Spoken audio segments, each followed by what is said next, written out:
एक पिता का फैसला। क्या बताऊं मम्मी, आजकल तो बासी कढ़ी में भी उबाल आया हुआ है।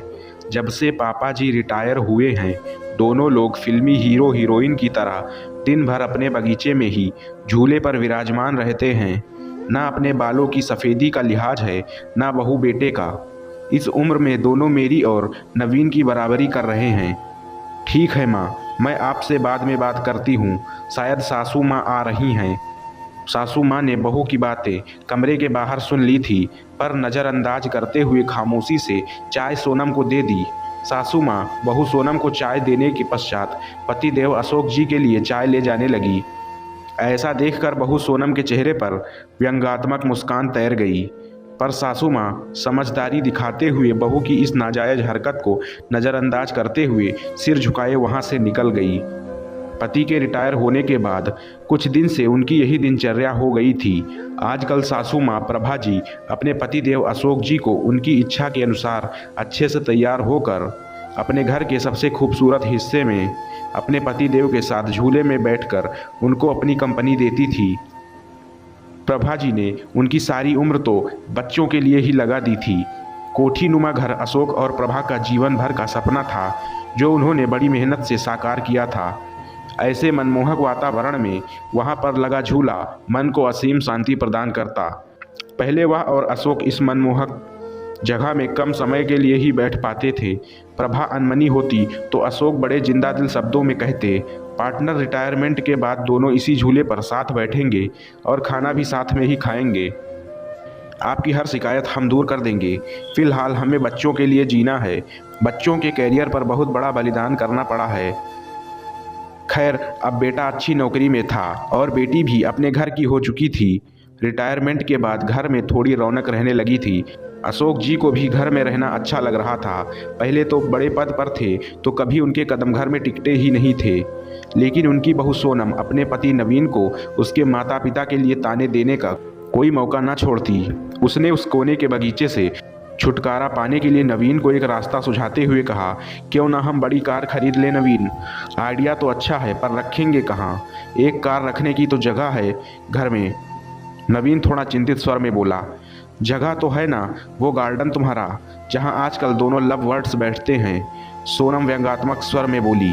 थोड़ा तमीज़ से बात करो, नवीन क्रोध से बोला। लेकिन फिर भी सोनम ने अपने पति को पापा जी से बात करने के लिए मना लिया। अगले दिन नवीन कुछ कार की तस्वीरों के साथ शाम को अपने पिताजी के पास गया और बोला, पापा, मैं और सोनम एक बड़ी कार खरीदना चाहते हैं। पर बेटा, एक बड़ी गाड़ी तो घर में पहले ही है, फिर उस नई गाड़ी को रखेंगे कहाँ? अशोक जी ने प्रश्न किया। ये जो बगीचा है यहीं गैरेज बनवा लेंगे। वैसे भी सोनम से तो इसकी देखभाल होने से रही, और मम्मी कब तक देखभाल करेंगी? इन पेड़ों को कटवाना ही ठीक रहेगा। वैसे भी ये सब जड़ें मजबूत कर घर की दीवारें कमज़ोर कर रहे हैं। यह सुनकर प्रभा तो वहीं कुर्सी पर सीना पकड़ के बैठ गई। अशोक जी ने क्रोध को काबू में करते हुए कहा, मुझे तुम्हारी माँ से भी बात करके थोड़ा सोचने का मौका दो। क्या पापा, मम्मी से क्या पूछना? वैसे भी इस जगह का इस्तेमाल थोड़ी है। नवीन थोड़ा हिचकिचा कर बोला, आप दोनों दिन भर इस जगह पर बगैर कुछ सोचे समझे, चार लोगों का लिहाज किए बगैर साथ में बैठे रहते हैं। अब आप दोनों कोई बच्चे तो नहीं हो, लेकिन आप दोनों ने दिन भर झूले पर साथ बैठे रहने का रिवाज बना लिया है, और ये भी नहीं सोचते कि चार लोग क्या कहेंगे।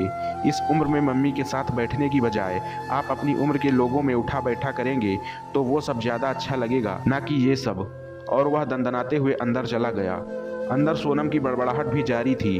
अशोक जी कड़वी सच्चाई का एहसास कर रहे थे, पर आज की ये बात से तो उनके साथ प्रभा जी भी सन्न रह गई। अपने बेटे के मुंह से ऐसी बात सुनकर दोनों का दिल भर आया और टूट भी चुका था। रिटायरमेंट को अभी कुछ ही समय हुआ था, जो थोड़ा सुकून से गुजरा था। पहले की जिंदगी तो भागम भाग में ही निकल गई थी, बच्चों के लिए सुख साधन जुटाने में। अशोक जी आज पूरी रात ऊहापोह में लगे रहे। कुछ सोचते रहे, कुछ समझते रहे और कुछ योजना बनाते रहे। लेकिन सुबह जब वे उठे तब वे बड़े प्रसन्न और शांत थे। वो रसोई में गए और खुद चाय बनाई। कमरे में आकर एक कप चाय प्रभा को उठाकर पकड़ाया और दूसरा खुद पीने लगे। आपने क्या सोचा? प्रभा ने रुआसे लहजे में पूछा। मैं सब ठीक कर दूंगा, बस तुम धीरज रखो, अशोक जी बोले। पर हद से ज़्यादा निराश प्रभा उस दिन पौधे में पानी देने भी नहीं निकली। और ना ही किसी से कोई बात की। दिन भर सब सामान्य रहा, लेकिन शाम को अपने घर के बाहर टू लेट का बोर्ड देख नवीन ने भौचक्के स्वर में अपने पिता अशोक जी से प्रश्न किया, पापा, माना कि घर बड़ा है, पर ये टू लेट का बोर्ड किस लिए? अगले महीने मेरे स्टाफ में मिस्टर गुप्ता रिटायर हो रहे हैं, तो वो इसी घर में रहेंगे, उन्होंने शांतिपूर्ण तरीके से उत्तर दिया। हैरान नवीन बोला, पर कहाँ? तुम्हारे पार्षण में, अशोक जी ने सामान्य स्वर में उत्तर दिया। नवीन का स्वर अब हकलाने लगा, और हम लोग? तुम्हें इस लायक बना दिया है, 2-3 महीने में कोई फ्लैट देख लेना या कंपनी के फ्लैट में रह लेना अपनी उम्र के लोगों के साथ। अशोक एक एक शब्द चबाते हुए बोल रहे थे। हम दोनों भी अपनी उम्र के लोगों में उठे बैठेंगे। तुम्हारी माँ की सारी उम्र सबका लिहाज करने में निकल गई, कभी बुजुर्ग तो कभी बच्चे। अब लिहाज की सीख तुम सबसे लेना बाकी रह गई थी। पापा, मेरा वो मतलब नहीं था, नवीन सिर झुकाकर बोला। नहीं बेटा, तुम्हारी पीढ़ी ने हमें भी प्रैक्टिकल बनाने का सबक दे दिया है।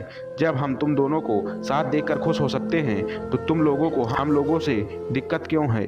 इस मकान को घर तुम्हारी माँ ने बनाया, ये पेड़ और इनके फूल तुम्हारे लिए मांगी गई न जाने कितनी मनौतियों के साक्षी हैं। तो यह अनोखा कोना छीनने का अधिकार मैं किसी को भी नहीं दूंगा। पापा, आप तो सीरियस हो गए। नवीन के स्वर अब नम्र हो चले थे। ना बेटा, तुम्हारी माँ ने जाने कितने कष्ट सहकर, कितने त्याग कर मेरा साथ दिया। आज इसी के सहयोग से मेरे सिर पर कोई कर्ज नहीं है। इसलिए सिर्फ ये कोना ही नहीं, पूरा घर तुम्हारी माँ का ऋणी है।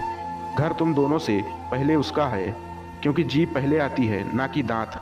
जब मंदिर में ईश्वर जोड़े में अच्छा लगता है, तो माँ बाप साथ में बुरे क्यों लगते हैं? जिंदगी हमें भी तो एक ही बार मिली है।